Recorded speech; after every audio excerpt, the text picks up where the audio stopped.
내 지은 죄 다 지시고 못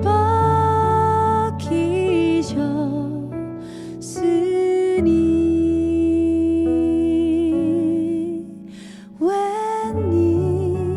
웬일인가 웬 은혜인가 그 사랑 크셔라.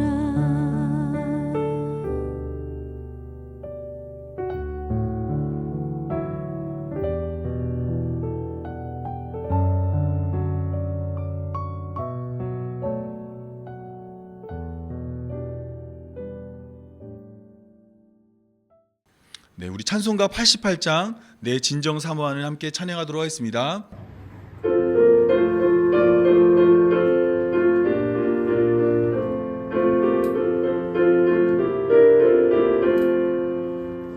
내 진정 사모하는 친구가 되시는 구주 예수님은 아름다워라. 산 밑에 백합하여 빛나는 새벽별 주님 영원할 길 아주 없도다. 내 맘이 아플 적에 큰 위로 되시며 나 외로울 때 좋은 친구라. 주는 저 산 밑에 백합 빛나는 새벽별 이 땅 위에 비길 것이 없도다.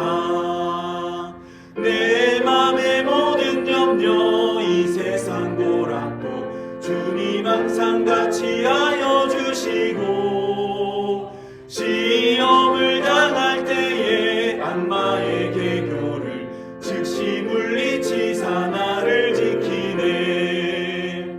온 세상 날 버려도 주 예수 안 버려 끝까지 날 돌아보시니 주는 저 산 밑에 백합 빛나는 새벽별 이 땅 위에 비길 것이 없도다. 내 맘을 다하여서 주님을 따르며 길이 길이 나를 사랑하리니 물불이 느려잡고 창검도 겁없네. 주는 높은 산성 내 방패시라. 먹이시는 그 은혜 누리고 나 친히 주를 뵙기 원하네. 주는 저 산 밑에 백합 빛나는 새벽별 이 땅 위에 비길 것이 없도다. 아멘. 아멘. 네, 우리 교독문 19번 시편 30편 교독하도록 하겠습니다. 허물의 사함을 받고 자신의 죄가 가려진 자는 복이 있도다. 마음에 간사함이 없고 여호와께 정죄를 당하지 아니하는 자는 복이 있도다. 내가 입을 열지 아니할 때에 종일 신음함으로 내 뼈가 쇠하였도다. 주의 손이 주야로 나를 누르시오니 내 진액이 빠져서 여름 가뭄에 마름같이 되었도다. 주께 내 죄를 아뢰고 내 죄악을 숨기지 아니하였더니 곧 주께서 내 죄악을 사하셨나이다. 이로 말미암아 모든 경건한 자는 주를 만날 기회를 얻어서 주께 기도할지라. 진실로 홍수가 범람할지라도 그에게 미치지 못하리라. 주는 나의 은신처이오니 환난에서 나를 보호하시고 구원의 노래로 나를 부르시리라. 너희 의인들아 여호와를 기뻐하며 즐거워할지어다. 마음이 정직한 너희들아 다 즐거이 외칠지어다. 아멘. 우리 찬송가 86장 내가 늘 의지하는 예수 함께 찬양하도록 하겠습니다.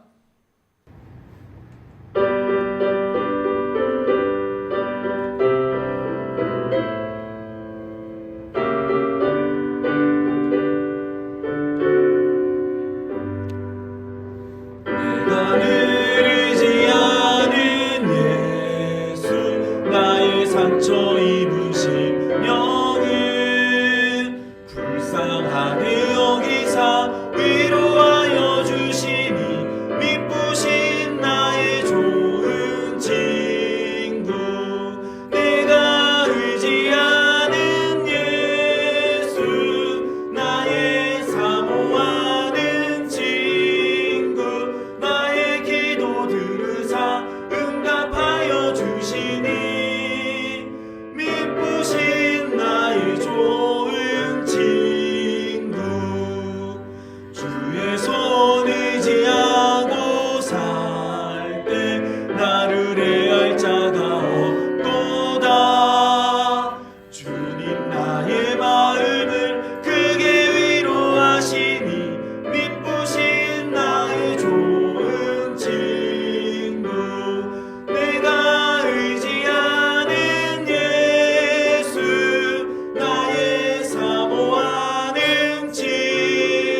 모든 성도들과 다 함께 우리들을 구하신 주를 찬양하리라. 미쁘신 나의 좋은 친구, 내가 의지하는 예수, 나의 사모하는 친구, 나의 기도 들으사 응답하여 주시니 미쁘신 나의 좋은 친구.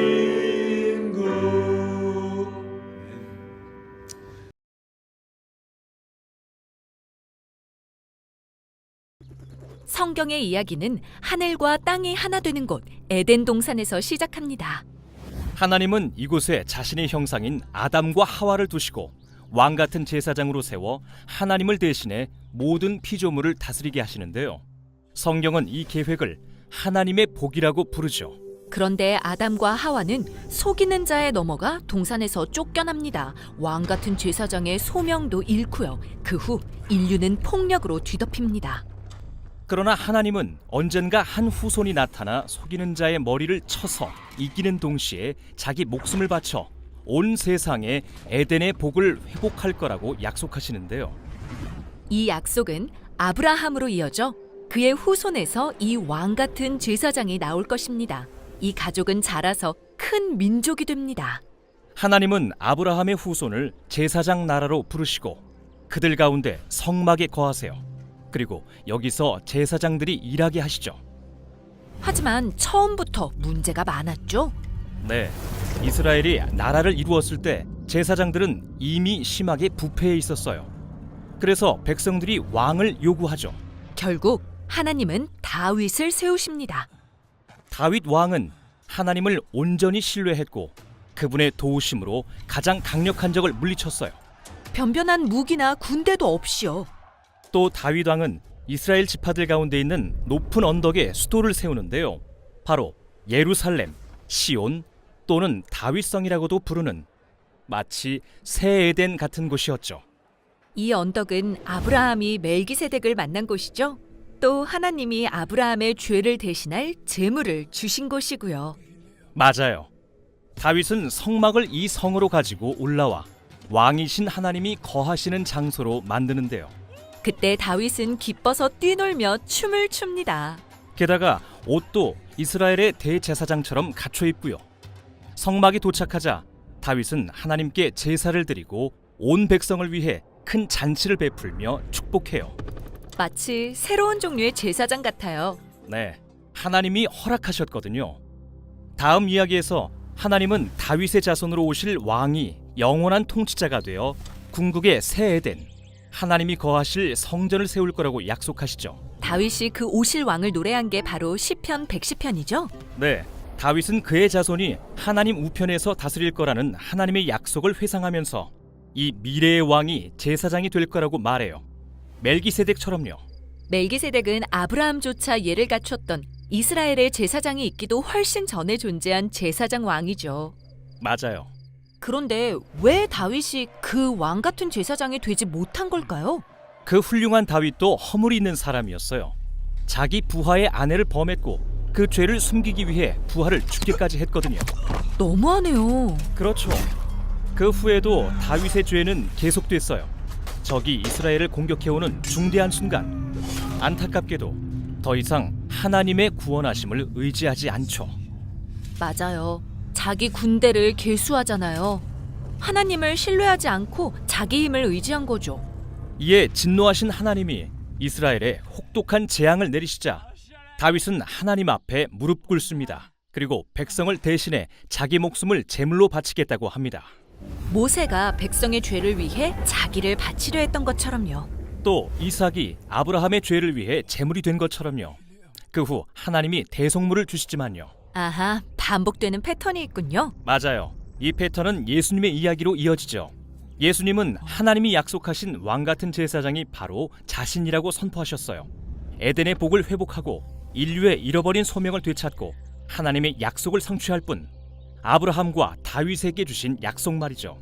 그 이야기는 다음 영상에서 살펴보겠습니다. 네, 우리 다 같이 하나님 말씀 보도록 하겠습니다. 천천히 우리 한 절 한 절 교독하도록 하겠습니다. 모세가 그의 장인 미디안 제사장 이드로의 양떼를 치더니 그 떼를 광야 서쪽으로 인도하여 하나님의 산 호렙에 이르매 여호와의 사자가 떨기나무 가운데로부터 나오는 불꽃 가운데서 그에게 나타나시니라. 그가 보니 떨기나무에 불이 붙었으나 그 떨기나무가 사라지지 아니하는지라. 이에 모세가 이르되 내가 돌이켜 가서 이 큰 광경을 보리라. 떨기나무가 어찌하여 타지 아니하였는고 하니 그때에 여호와께서 그가 보려고 돌이켜 오시는 것을 보신지라. 하나님이 떨기나무 가운데서 그를 불러 이르시되 모세야 모세야 하시매 그가 이르되 내가 여기 있나이다. 하나님이 이르시되 이리로 가까이 오지 말라. 내가 선 곳은 거룩한 땅이니 내 발에서 신을 벗으라. 또 이르시되 나는 내 조상의 하나님이니 아브라함의 하나님 이삭의 하나님 야곱의 하나님이니라. 모세가 하나님 뵙기를 두려워하여 얼굴을 가리매 여호와께서 이르시되 내가 애굽에 있는 내 백성의 고통을 분명히 보고 그들이 그들의 감독자로 말미암아 부르짖음을 듣고 그 근심을 알고 내가 내려가서 그들을 애굽인의 손에서 건져내고 그들을 그 땅에서 인도하여 아름답고 광대한 땅 젖과 꿀이 흐르는 땅 가나안 족속 헷 족속 아모리 족속 브리스 족속 히위 족속 여부스 족속의 지방에 데려가려 하노라. 이제 가라. 이스라엘 자손의 부르짖음을 내게 달하고 애굽 사람이 그들을 괴롭히는 학대도 내가 보았으니 이제 내가 너를 바로에게 보내어 너에게 내 백성 이스라엘 자손을 애굽에서 인도하여 내게 하리라. 모세가 하나님께 아뢰되 내가 누구이기에 바로에게 가며 이스라엘 자손을 애굽에서 인도하여 내리이까. 하나님이 이르시되 내가 반드시 너와 함께 있으리라. 내가 그의 백성을 애굽에서 인도하여 낸 후에 너희가 이 산에서 하나님을 섬기리니 이것이 내가 너를 보낸 증거니라. 아멘.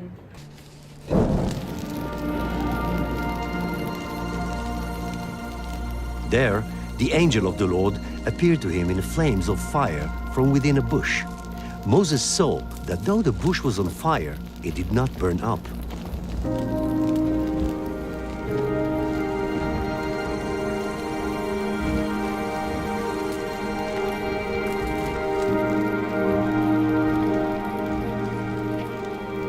When the Lord saw that he had gone over to look, God called to him from within the bush, Moses, Moses. And Moses said, Here I am. Do not come any closer, God said. Take off your sandals, for the place where you are standing is holy ground.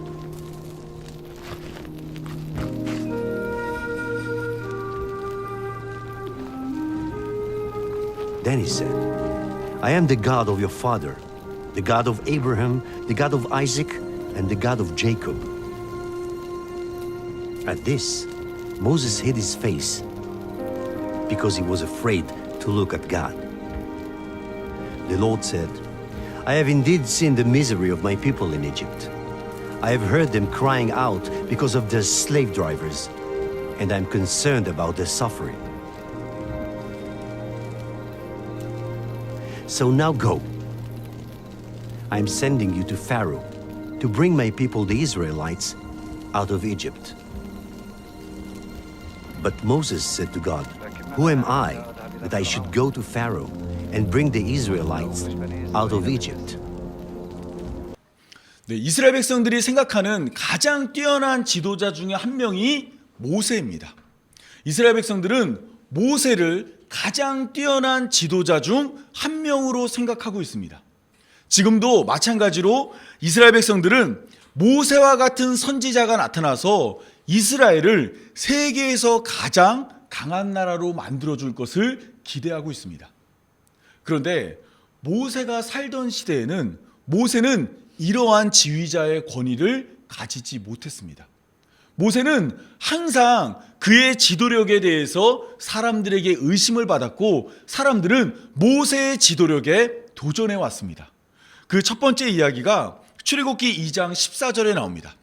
모세는 40세의 나이로 그의 백성을 구하기 위해서 애굽 사람을 죽였습니다. 그 다음날 두 히브리 사람이 싸우고 있을 때 가서 잘못한 사람에게 어찌하여 너의 친구를 때리느냐라고 말을 했어요. 그러자 히브리 사람, 곧 유대인들이 모세를 향해 이렇게 이야기합니다. 누가 너를 우리를 다스리는 자와 재판관으로 삼았느냐. 모세는 그 백성을 구해서 하나님 백성 만들고 싶었지만 이스라엘 백성들은 모세를 다스리는 자와 재판관으로 인정하지 않았습니다. 뿐만 아니라 모세가 이스라엘 백성들을 데리고 광야로 갔어요. 이제 광야에 머물며 가나안 땅에 들어가야 되는데 그때 모세의 친형이었던 아론과 친누이였던 미리암이 모세를 거슬리는 말을 합니다. 이때 모세가 구스 여자와 결혼을 했거든요. 재혼을 했는데 이 여자가 흑인이었어요. 그러다 보니까 이 모세의 형과 누이였던 아론과 미리암이 모세에게 이런 말을 합니다. 그들이 이르되 여호와께서 모세와만 말씀하셨느냐 우리와도 말씀하시지 아니하셨느냐라고 이야기하면서 너만 하나님의 부름받은 지도자가 아니라 우리도 똑같이 하나님과 대화하는 탁월한 지도자라고 이야기하며 모세의 권위에 도전을 했습니다. 그리고 민수기 16장으로 가면 이스라엘 백성들 가운데서 고라와 다단과 아비람과 온이라는 애들이 당을 만들었어요. 그리고 백성들의 총회를 열어서 이스라엘 가운데서 탁월한 250명을 선출합니다. 그렇게 250명을 선출한 다음에 이 모세에게 이렇게 이야기하는 겁니다. 모세와 아론을 거슬러 그들에게 이르되 너희가 분수에 지나도다 회중이 다 각각 거룩하고 여호와께서 그들 중에 계시거늘 너희가 어찌하여 여호와의 총회 위에 스스로 높이느냐라고 말을 했어요. 이게 무슨 말이냐면 250명의 사람을 뽑은 다음에 모세를 찾아가서 그러는 거예요. 하나님은 모든 이스라엘 백성 가운데 거하는데 어떻게 모세와 아론 너희들만 우리들 위에 서 있느냐. 우리는 평등하니까 너희가 굳이 지도자가 될 필요가 없다라고 이야기한 겁니다. 여러분, 모세 정도 되면 존경받는 게 마땅하고 모세의 권위를 인정하는 것이 맞고 모세만큼 탁월한 지도자가 없다라고 서로 이야기를 해야 됩니다. 그런데 모세는 그의 사는 내내 계속해서 그의 지도력에 의심을 받고 그의 지도력에 도전을 받았습니다. 왜 모세는 계속해서 이런 도전을 받았을까요? 이것은 모세가 가지고 있는 인간적인 한계 때문입니다. 그 첫 번째가 무엇이냐면 모세의 나이가 너무 많았습니다. 당시 모세의 나이는 80세였어요. 이스라엘 백성들을 처음 이끌 때 하나님이 80세였던 모세에게 나타났고 이러한 모세가 80세의 바로 앞에 서서 이스라엘 백성들을 이끌겠다고 이야기했습니다. 그리고 모세는 120살 때까지 이스라엘 백성들을 이끌었어요. 민수기 4장 3절에 의하면 제사장들은 30세 이상으로 50세까지 회막에서 일을 합니다. 하나님의 사역을 하는 자들은 30세에서 50세까지 일을 하는데 모세는 시작할 때부터 나이가 몇 살이었냐면 80세예요. 그러다 보니까 이스라엘 백성들은 모세의 지도력을 의심하게 되는 겁니다. 저 사람이 나이도 많은데 우리를 잘 이끌 수 있을까? 이러한 생각을 했던 거죠. 뿐만 아니라 출애굽기 3장을 보면 하나님이 모세를 부르셨을 때 모세가 하나님에게 이렇게 이야기합니다. 모세가 하나님께 아뢰되 내가 누구이기에 바로에게 가며 이스라엘 자손을 애굽에서 인도하여 내리이까. 아니 하나님께서 나를 부르셨지만 사실 나는 그렇게 대단한 사람 아닙니다. 하나님 나 같은 사람 부를 일이 없어요. 부르지 마세요 라고 이야기할 정도로 모세는 자존감이 낮은 모습을 보여줍니다. 뿐만 아니라 출애굽기 4장 13절을 보면 계속해서 하나님이 내가 너를 보내겠다고 이야기하니까 모세가 하나님께 뭐라고 말하냐면 하나님 보낼 자를 보내시옵소서라고 이야기해요. 이것은 지도자가 갖춰야 될 모습과 거리가 멉니다. 지도자가 되기 위해서는 자신감이 있어야 되고 또한 높은 자존감으로 백성을 이끌 수 있는 모습을 보여줘야 돼요. 근데 모세는 하나님께 부름받을 때 안 한다고 계속해서 이야기했어요. 소위 우리가 말하는 소명의식이라는 거 있잖아요. 하나님께 부름받아서 내가 하나님의 쓰임을 받기 위해서 하나님 나를 사용하여 주옵소서라는 마음이 모세에게는 1도 없었습니다. 모세는 할 수만 있다면 내가 아니라 다른 사람을 사용했으면 좋겠다고 하나님께 이야기했어요. 또한 모세는 말을 잘 하지 못하는 사람이었습니다.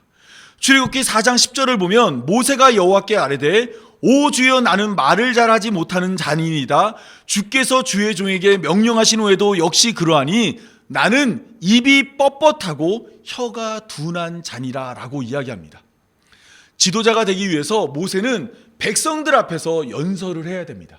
뿐만 아니라 이스라엘 백성들을 애굽에서 데리고 나오기 위해서는 바로 앞에서 말을 해야 합니다. 근데 모세는 말을 할 때마다 말을 더듬거리거나 아니면 말을 능숙하게 하는 사람이 아니었어요. 했던 말을 또 하거나 더듬거리는 말을 하거나 무슨 말을 하는지 제대로 알아들을 수가 없었던 겁니다. 여러분, 이러한 모세의 연설을 들은 백성들은 마음이 어땠을까요? 백성들이 봤을 때는 지도자로서 부족하다라는 생각을 했을 것입니다. 뿐만 아니라 모세는 이 걱정이 많고 믿음이 부족한 자였습니다. 하나님이 계속해서 모세를 부르며 너를 이스라엘의 구원자로 세우겠다. 지금 이스라엘 백성들에게 가서 너는 곧장 나를 따라 하나님이 인도하는 땅으로 가자라고 말하라게 시켰습니다. 이때 모세가 뭐라고 대답하냐면 그들이 나를 믿지 아니하며 내 말을 듣지 아니하고 이르기를 여호와께서 내게 나타나지 아니하셨다 하리라고 말하면서 하나님의 말씀을 의심했고 그들이 나를 거짓말쟁이로 생각할까 봐 걱정하는 모습을 보여줍니다. 모세는 지도자로서 어떤 역량을 갖추거나 자격을 갖춘 자가 아니었던 겁니다. 우리가 오늘 함께 읽었던 오늘 본문 출애굽기 3장에도 이러한 모습이 나타나고 있습니다. 우리가 읽었던 출애굽기 3장을 보면 하나님이 타는 떨기나무 가운데 나타나셨습니다. 여기 보이는 이 타는 떨기나무는 불이 붙으면 금방 사그라드는 나무예요. 그런데 이곳에 불이 붙었지만 이 나무가 타지 않았어요.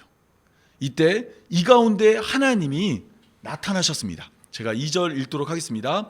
여호와의 사자가 떨기나무 가운데로부터 나오는 불꽃 안에서 그에게 나타나시니라.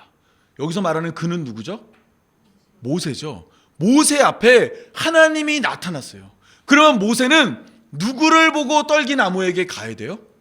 하나님을 보고 가야 돼요. 그런데 3절을 보면 이렇습니다.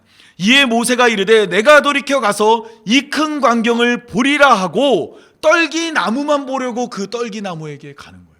거기에는 하나님이 나타나 있었지만 모세는 하나님은 보지 못하고 떨기나무만 보고 떨기나무를 보기 위해서 그곳에 가는 겁니다. 이것은 마치 예수님이 기적과 이적을 행하여서 이것을 통해 그들을 구원하는 하나님을 드러냈음에도 불구하고 사람들이 기적과 이적만 보는 것과 똑같습니다. 여러 번 말씀드렸지만 달을 가리키는 손가락이 달을 가리켰을 때 달을 보아야 되는데 손가락만 본 것과 똑같아요. 모세는 지금 떨기나무 가운데 역사하신 하나님을 보아야 함에도 하나님을 보지 않았습니다. 떨기나무만 보고 있었어요. 그런데 이러한 때에 하나님이 모세를 불러주십니다. 하나님이 떨기나무 가운데서 그를 불러 이르시되 모세야 모세야 하시매 그가 내가 여기 있나이다. 여러분, 모세가 먼저 하나님을 찾은 것이 아니라 하나님이 먼저 모세를 불러준 겁니다. 나타난 것도 하나님이 먼저 나타나 주신 것이고 불러주신 것도 하나님이 먼저 불러준 거예요. 눈앞에 놀라운 광경으로 하나님이 나타났지만 모세는 하나님을 알아보지 못하는 자였습니다. 그리고 하나님은 모세에게 명령하십니다. 이리로 가까이 오지 말라. 여러분, 보통 우리가 알기에는 하나님이 자꾸 우리를 부른다고 생각하잖아요. 그렇죠? 그런데 하나님은 모세 앞에 나타나는데 모세에게 오지 말라 그래요. 그리고 모세를 향해서 신을 벗으라 그럽니다. 왜 하나님은 오지 말라 그러고 신을 벗으라 그랬을까요? 여러분, 성경에서 죄인은 하나님을 보면 죽게 됩니다. 그렇기 때문에 모세가 하나님께 오면 죽게 되겠죠. 그 때문에 하나님은 모세에게 가까이 오지 말라고 말했고 신을 벗으라고 말했어요. 성경에서 신을 벗는다는 것은 보통 겸손함이나 예의를 갖추거나 경외함을 의미한다고들 많이 이야기합니다. 그런데 고대 근동사회에서 신의 의미는 어떤 의미냐면 신은 인간이란 존재의 모든 더러움을 다 받아내는 거예요. 고대 근동사회에서 이 샌들과 같이 생긴 신을 신었는데 이 신을 신고 걸으면 내가 원래 맨발로 더러운 땅을 밟고 가야 되는데 이 신이 대신해서 모든 더러움을 다 밟고 다니는 겁니다. 때문에 사람의 몸 가운데서 가장 추하고 더러운 것은 신이었어요. 예수님이 십자가를 앞두고 제자들의 발을 닦아주죠. 이때 베드로가 뭐라고 얘기하냐면 나 발만 닦아주지 말고 목욕을 시켜달라 그럽니다. 이때 예수님은 발만 씻으면 된다고 이야기해요. 즉 발이 가지고 있는 의미는 저주받고 더러운 이 땅을 밟는 건데 그 땅을 대신해서 밟는 게 뭐예요? 신이죠. 신. 하나님은 모세에게 이곳은 거룩한 곳이니 신을 벗으라는 거예요. 더러운 것 가지고 이곳에 나오지 말라고 이야기한 겁니다. 그리고 난 후에 하나님이 자신을 소개합니다. 나는 내 조상의 하나님이니 아브라함의 하나님, 이삭의 하나님, 야곱의 하나님이라고 이야기했어요. 모세는 이미 어느 정도 이 성경에 대한 이해가 있고 또한 하나님에 대한 이해가 있었을 것으로 보여집니다. 우리가 이미 살펴본 것처럼 어머니를 통해 아니면 애굽에서의 차별을 통해 모세는 자신이 이스라엘 사람인 걸 알고 있었어요. 그리고 이스라엘 사람으로 들었던 아브라함, 이삭, 야곱의 하나님이 지금 자신의 눈앞에 나타났습니다. 그러면 기뻐해야 될까요? 두려워해야 될까요? 기뻐해야 되겠죠. 그런데 모세는 하나님 배우기를 두려워하여 얼굴을 가린 겁니다. 얼굴을 가렸다는 것은 하나님을 보겠다는 거예요? 보지 않겠다는 거예요? 하나님을 안 보고 싶다는 거예요. 보지 않겠다는 겁니다. 이것은 모세가 자신이 하나님을 본 것을 통해서 두려움을 느꼈기 때문이며 또한 하나님이 주시는 사명을 감당할 수 없었기 때문입니다. 하나님은 이러한 모세에게 모세가 해야 할 일을 알려줍니다. 모세가 해야 할 일은 무엇이냐면 출애굽기 3장 7절에서 10절에 나타나는데 이렇게 기록되어 있습니다. 여호와께서 이르시되 내가 애굽에 있는 내 백성의 고통을 분명히 보고 그들이 그들의 감독으로 말미암아 부르짖음을 듣고 그 근심을 알고 내가 내려가서 그들을 애굽인의 손에서 건져내고 그들을 그 땅에서 인도하여 아름답고 광대한 땅 젖과 꿀이 흐르는 땅 곧 가나안 족속, 헷 족속, 아모리 족속, 브릿 족속, 히위 족속, 여부스 족속의 지방에 데려가려 하노라라고 이야기합니다. 여기서 중요한 거는 하나님이 이스라엘 백성들의 어려움을 보셨다는 거예요. 이스라엘 백성들은 애굽에서 요셉을 알지 못하는 왕이 등장하며 종살이라 했잖아요. 이때 하나님이 그것을 보셨어요. 그런데 이것을 보고 문제를 해결하기 위해서 하나님이 하신 방법이 무엇이죠? 내가 내려가서요.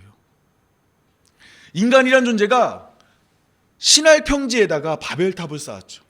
바벨탑을 쌓았을 때 하나님이 어떻게 하셨냐면 하나님께서 내려오셔서 그것을 보심으로 이 문제를 해결하십니다. 소돔과 고모라의 죄악이 가득 찼을 때 하나님은 그곳에 내려가서 소돔의 죄악을 보고 그곳을 심판하십니다. 하나님은 이 땅에 문제가 생겼을 때 그것을 멀리서 지켜보는 분이 아니라 이 문제를 해결하기 위해서 내려가시는 분이십니다. 때문에 하나님은 모세를 만나 내가 너희들의 어려움을 알게 됐으니까 이것을 해결하기 위해서 내가 내려간다라고 이야기했어요. 그러면서 모세에게 명령하는 겁니다. 9절입니다. 이제 가라. 이스라엘 자손의 부르짖음이 내게 달하고 애굽 사람이 그들을 괴롭히는 학대도 내가 보았으니 이제 내가 너로 바로에게 보내어 너에게 내 백성 이스라엘 자손을 애굽에서 인도하여 내게 하리라. 잘 보시면 하나님이 내려간다라고 얘기했고 이제 너도 가라고 이야기했어요. 그러면 모세는 아브라함과 이삭과 야곱의 하나님의 명령을 따라 그곳에 가면 됩니다. 근데 모세가 어떻게 했을까요? 이러한 하나님의 명령을 듣고 모세가 이렇게 이야기합니다. 내가 누구이기에 바로에게 가며 이스라엘 자손을 애굽에서 인도하여 내리까? 하나님, 도대체 내가 누군데 거기 가야 합니까? 나는 거기에 갈 만한 자가 아닙니다라고 이야기하고 있는 거예요. 제가 앞서 말씀드렸지만 이때 모세가 나이가 몇 살이라고요? 80세. 말도 잘 하지 못하고 재산도 없어서 장인 이드로의 양떼를 치고 있고, 또한 미디안이라는 곳에서 멀리 떨어진 호렙까지 혼자 나와 있는 외로운 가운데 있던 모세는 도대체 내가 왜 이스라엘 백성들을 구원해야 되는지 알지 못했고, 도대체 왜 나를 하나님이 보내려고 하는지 이해하지 못했습니다. 이때 하나님이 모세를 보내기 위해 아주 놀라운 말씀을 하십니다. 12절입니다. 하나님이 이르시되 내가 반드시 너와 함께 있으리라. 내가 그 백성을 애굽에서 인도하여 낸 후에 너희가 이 산에서 하나님을 섬기리니 이것이 내가 너를 보낸 증거니라라고 이야기해요. 지금 모세는 내가 애굽의 바로에게 가고 이스라엘 백성들을 애굽에서 건져내는 것에 두려움을 느끼고 원치 않았어요. 근데 그때 하나님이 모세를 설득하는 방법은 딱 하나입니다. 내가 너와 함께 한다는 겁니다. 우리가 조금 전에 살펴본 것처럼 모세는 지도자가 될 만한 자격이 없는 자입니다. 그는 나이도 많았고 자존감도 낮았고 소명의식도 없고 말도 잘하지 못하고 걱정은 많고 믿음은 적었던 자입니다. 그런데 이러한 자에게 하나님이 나타나서 무엇라고 얘기하냐면 내가 너와 함께 하겠다라는 거예요. 이것이 모세를 특별하게 만들고 모세를 지도자가 되게 만드는 놀라운 변화를 만들어내는 것입니다. 모세의 권위는 모세에게서 나타나지 않아요. 모세는 결코 탁월한 자가 아닙니다. 뛰어난 자도 아닙니다. 능력 많은 자도 아닙니다. 모세의 탁월함은 모세와 함께하는 하나님에게서 나타나는 겁니다. 우리가 좀 전에 살펴봤던 민수기 12장을 보면 모세의 형이었던 아론과 모세의 누이가 모세를 대적하는 말을 했죠. 하나님이 그 음성을 들었어요. 그래서 하나님이 부르십니다. 모세의 형이었던 아론도 부르고 모세의 누이였던 미리암도 불러서 모세와 세 명을 한 자리에 놓고 하나님이 그들 가운데서 이야기를 이렇게 말씀하십니다. 제가 6절 읽겠습니다. 이르시되 내 말을 들으라. 너희 중에 선지자가 있으면 나 여호와가 환상으로 나를 그에게 알리기도 하고 꿈으로 그와 말하기도 하거니와 내 종 모세와는 그렇지 아니하니 그는 내 온 집에 충성함이라. 그와는 내가 대면하여 명백히 말하고 은밀한 말로 하지 아니하며 그는 또 여호와의 형상을 보거늘 너희가 어찌하여 내 종 모세 비방하기를 두려워하지 아니하느냐. 모세는 흠과 결이 많은 사람이지만 하나님이 모세를 만날 때는 그와 얼굴을 대면했다라고 말합니다. 이 히브리어로 살펴보면 대면했다라는 말은 얼굴과 얼굴을 마주하는 겁니다.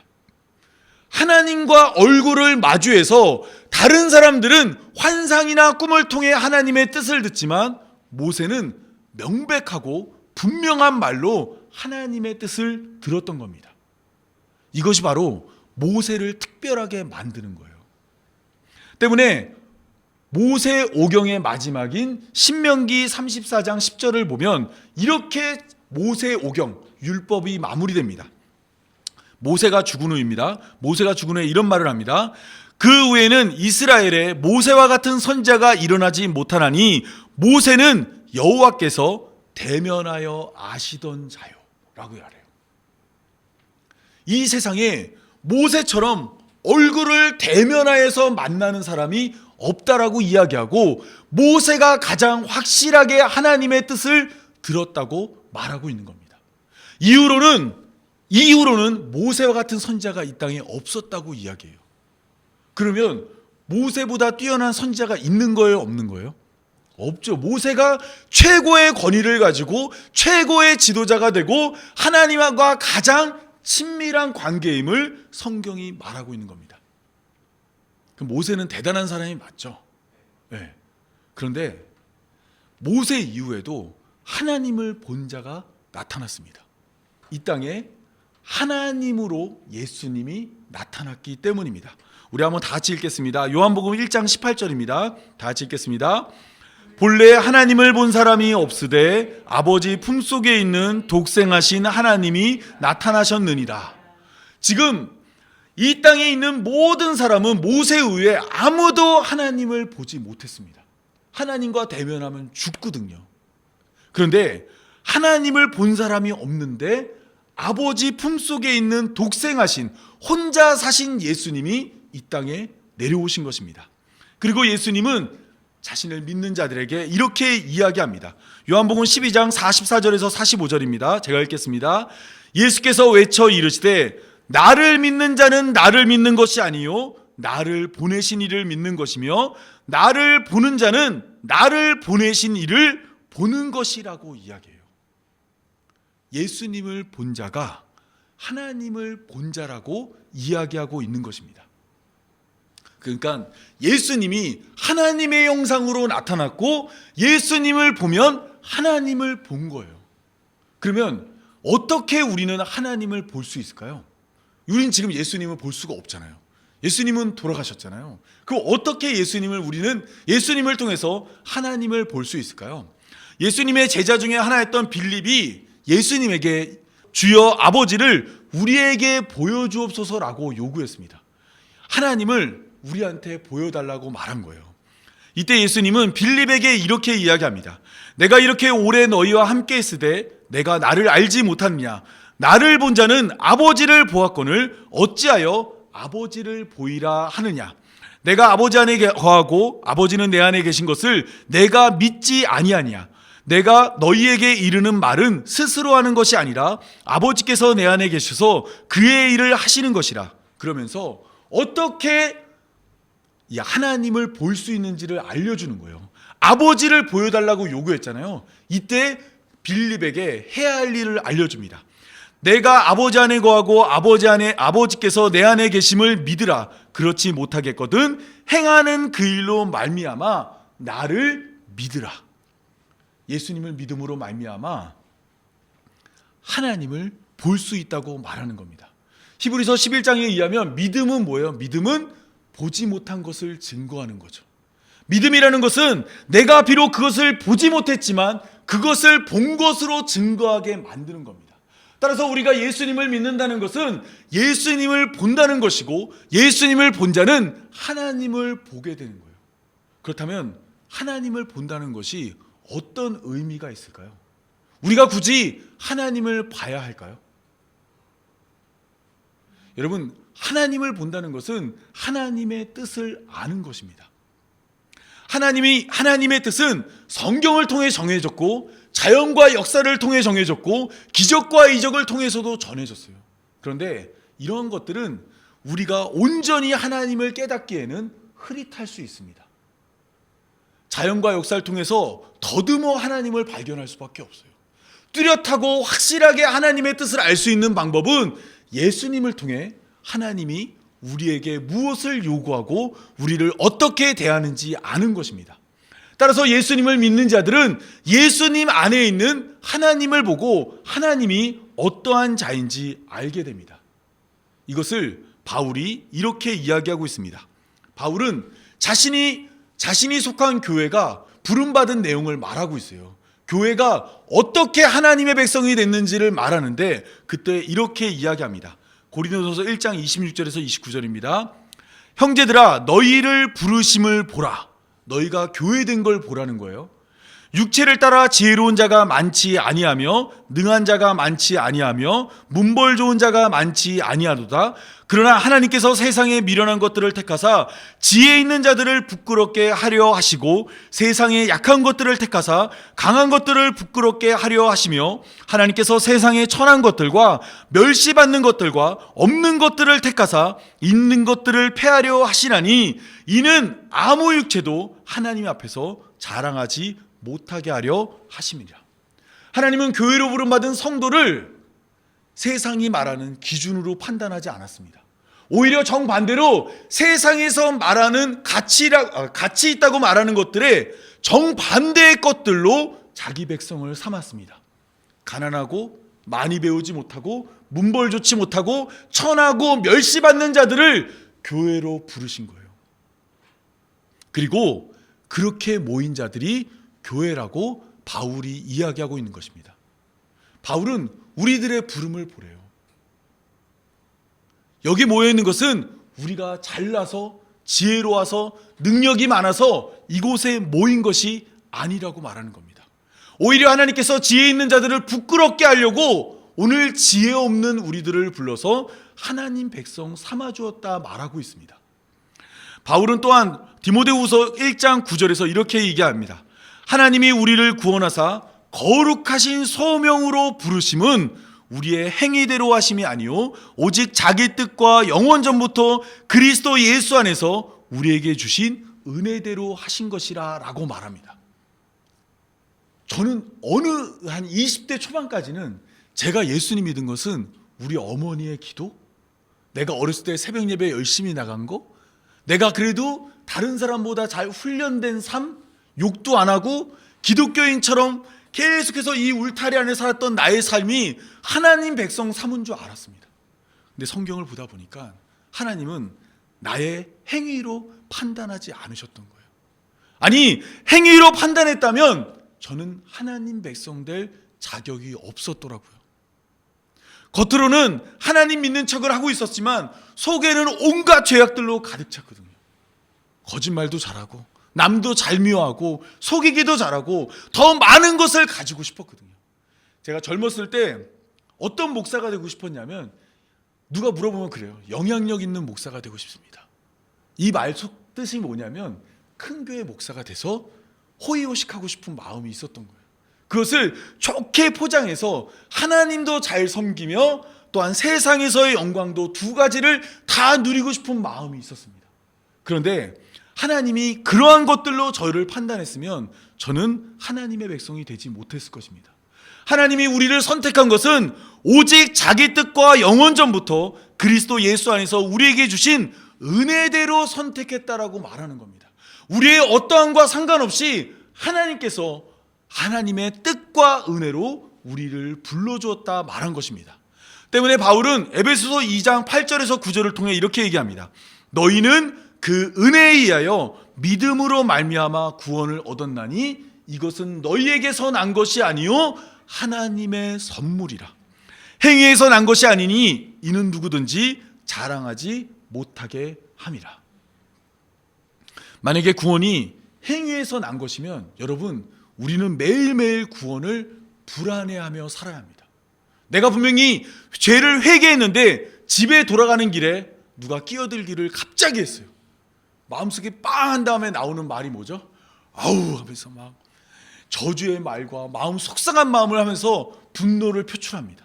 여러분 이러한 것만 아니라 우리가 많은 사람들의 관계 속에서도 은혜를 받았다고 말하면서 계속해서 죄를 짓고 살고 있어요. 이러면 구원에 이를 수 없습니다. 하나님이 우리의 행위대로 판단했다면 우리는 누구도 구원에 이룰 수 없습니다. 여러 번 말씀드렸지만 감옥에 가는 사람들은 죄를 몇 개 지으면 가요? 하나만 지어도 가죠. 여러분 마찬가지로 하나님 나라도 마찬가지입니다. 하나님 나라는 죄가 없는 자가 들어가는 겁니다. 그러면 여기 모여있는 우리들은 죄를 한 개라도 졌어요, 안 졌어요? 여러분 이미 지었죠. 오늘도 지었죠. 우리는 항상 죄를 짓고 있습니다. 그럼 우리에게는 이미 행위로 구원에 이를 기회는 없어진 거예요. 그러면 우리가 의지해야 될 건 뭘까요? 바로 예수님의 은혜입니다. 은혜로 구원해야만 우리의 구원이 흔들리지 않는 거예요. 또한 은혜로 구원해야만 우리는 구원의 확신을 가질 수 있는 겁니다. 왜냐하면 내가 하는 게 아니거든요. 하나님이 하시는 거거든요. 천지를 만드시고 이 세상을 창조하신 그 하나님이 단 하나의 실수도 없이 이 세상을 운영하시는 것처럼 그분이 단 하나에도 실수를 하지 않기 때문에 우리의 구원에도 실수를 하지 않고 우리를 반드시 건져내 주실 것입니다. 이제 말씀을 맺겠습니다. 성도의 특별함은 성도의 도덕적이고 윤리적이고 또한 어떤 실천하는 행동에 있는 것이 아닙니다. 성도의 특별함은 우리와 함께 하시는 예수 그리스도에게 있는 것입니다. 많은 사람들은 성도의 구원을 의심하게 만듭니다. 기독교인이 그렇게 살면 되겠느냐? 기독교인이 그러면 되겠느냐? 이러면서 우리의 어떤 본 모습, 우리의 자아를 계속해서 공격할 것입니다. 여러분, 이때 우리는 이 구원이 우리에게 달려있지 않음을 명심해야 합니다. 우리가 개차반처럼 세상에서 악한 일과 잘못된 선택을 하며 살지라도 하나님께서 한 번 정한 자를 반드시 구원하시기 때문에, 또한 하나님이 담당하시는 이 구원은 결코 실패하지 않기 때문에 그 구원을 의지하여 하나님께 나아가는 자가 되어야 합니다. 여러분, 오늘 저희는 모세의 이야기로 시작했습니다. 모세는 지도자가 될 만한 사람이 아니에요. 여러분 잘 보시면 나이도 많고 능력도 없고 말도 더듬어요. 말도 잘 못해요. 그런데 하나님이 그러한 자를 선택했습니다. 그런 후에 그를 하나님 백성 삼아 주었어요. 우리 역시 마찬가지입니다. 우리는 자격이 없고 부족하고 흠과 결이 많은 자들입니다. 하지만 그것이 오히려 우리의 자격이 되어 하나님 백성 삼아 주었습니다. 따라서 이와 같이 하나님의 백성으로 부름받은 우리는 이 모세와 같이 세상 가운데 하나님을 전하고 또한 증거하는 여러분이 되었으면 좋겠습니다. 모세는 이스라엘 백성들을 구원해야 되잖아요. 자기는 할 수 없다 그랬어요. 그런데 하나님이 뭐라고 말씀하셨죠? 내가 너와 함께한다. 저희도 마찬가지잖아요. 저희도 우리가 여기 뭐 말 잘하시는 분은 없잖아요. 또 전도 잘하시는 분도 없잖아요. 복음 증거 막 탁월하게 하시는 분도 없잖아요. 저도 잘 못하잖아요. 그러나 그럼에도 불구하고 우리가 계속해서 예수님을 증거해야 된 이유는 누가 우리와 함께하고 계세요? 하나님이 우리와 함께 하신다고 약속하고 있습니다. 여러분, 이 약속을 의지하여 주님 다시 오시는 날까지 구원을 향한 그 믿음만큼은 흔들리지 않는 우리 성도 여러분이 되었으면 좋겠습니다. 제가 기도함으로 오늘 말씀 맺겠습니다. 거룩하신 아버지 하나님, 하나님을 보지 못하는 맹인이었던 우리를 예수님을 믿음으로 하나님을 보는 성도 되게 하신 감사합니다. 우리는 모세와 같이 자격이 없는 자입니다. 두려움도 많고 의심도 많고 말도 잘하지 못하고 아는 것도 적고 가진 것도 많지 않습니다. 하지만 그럼에도 불구하고 오직 은혜로 구원하는 하나님의 사랑이 교회될 수 없는 우리를 교회되게 하셨고 성도될 수 없는 우리를 성도되게 하셨습니다.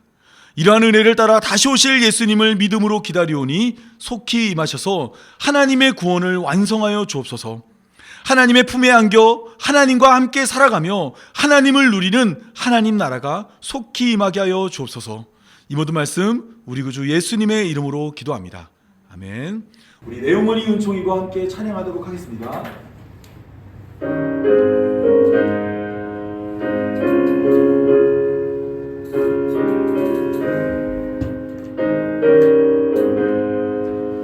내 영혼이 은총 입어 중한 죄짐 벗고 보니 슬픔 많은 이 세상도 천국으로 하하도다.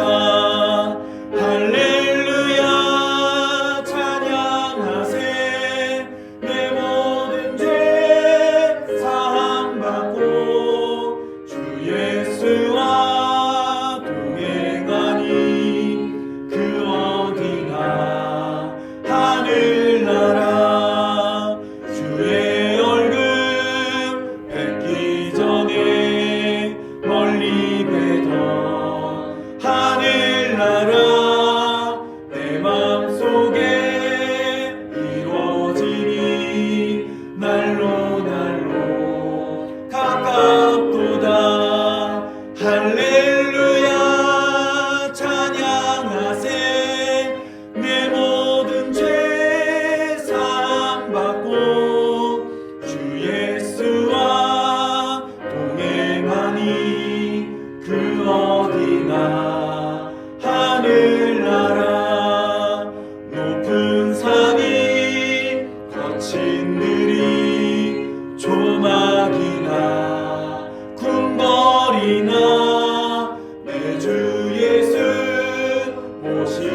곳이 그 어디나 하늘나라 할렐루야 찬양하세 내 모든 죄 사함받고 주 예수와 동행하니 그 어디나 하늘나라.